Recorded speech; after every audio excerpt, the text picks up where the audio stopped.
เอาเท่ามากินข้าวเท่าไม่ยังกินเฮ้ยตำบักหุ่งบ้านลุกขึ้นมากินข้าวโอ้ยพอดีละข่อยกำลังอยากเข้า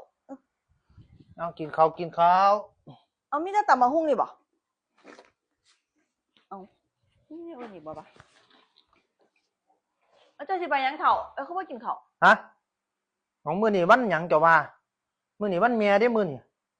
วันแม่เป็นยังไงเอาข่อยก็สิพาแม่ข่อยไปกินข้าวตัว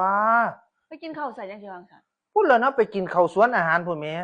ปีละเที่ยนึงดอกให้ข่อยพาเราไปกินแน่เจ้าว่าข่อยไปนำซะบ่เอาบ่เจ้าอยู่เฮียนนี่ล่ะมื้อนี้วันแม่ข่อยสิพาแม่ข่อยสิไปกับแม่ข่อย2คนเจ้าก็กินข้าวกับตำบักหุ่งนี่ล่ะกับข้าวปุ้นนี่ล่ะทาอยู่นี่ล่ะเด้อสิพาแม่ไปกินข้าวสวนอาหารวันแม่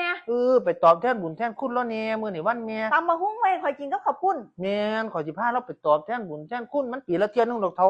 ตอบแทนค่าน้ำนมเรากับเราเลี้ยงข่อยมาโอ้ยให้ข่อยถามหน่อยเถอะเจ้ากินนมเราจักปีเดี๋ยวนี้ฮะเจ้ากินนมเราจักปีข่อยถามเจ้าเลยปีกว่าแล้วข่อยกินนมเราปีกว่าพุ่นดิปีกว่าสิพาเราไปกินร้านอาหารแม่นข่อยสิไปตอบแทนบุญแทนคุณเราเจ้ากินนมข่อยจักปีห่วย10กว่าปีเกือบ20ปีพุ่นแล้วให้ข่อยกินตำบักหุ่งอยู่เฮียนผู้เดียวให้เจ้ากินทาอยู่นี่ล่ะปาดโถมันก็สร้างขึ้นได้เนาะเอาแม่นหยังบัดนี้เจ้ากินนมแม่เจ้าปีกว่านมข่อย10กว่าปีเจ้ากินนมไผดนกว่ากันห่วยแต่ว่าอันนี้ก็กินนมเจ้านั่นแล้วไผเลี้ยงเจ้าดนกว่ากันก็สิเจ้านั่นตัวแม่เจ้าเฮ็ดจังได๋แล้วเจ้าจังออกนมแล้วเฮ็ดจังได๋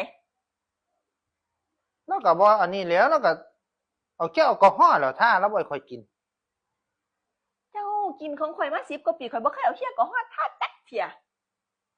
ข่อยนี่ต้องมีบุญคุณหลายกว่าเราเอาเจ้าสิแม่ข่อยกินตำบักหุ่งอยู่เฮียนผู้เดียวจังซี่บ่ได้ข่อยนี่สมควรสิได้ไปกินนี่ร้านอาหารนี่แม่เจ้าน่ะจะโอนเงินให้เรา 1,000 2,000ก็พอปีเดียวนึงน่ะพาข่อยนี่ไปหาอยู่หากินดีๆเป็นหยังข่อยบ่เลี้ยงเจ้า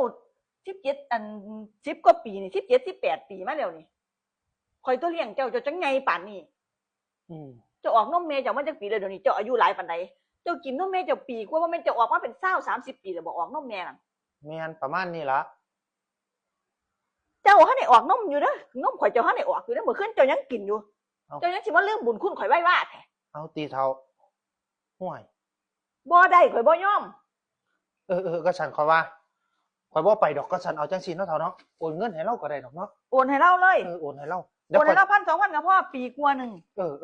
เดี๋ยวข่อยสิโอนให้เราเนาะเท่าเนาะเดี๋ยวพาข่อยนี่ไปกิน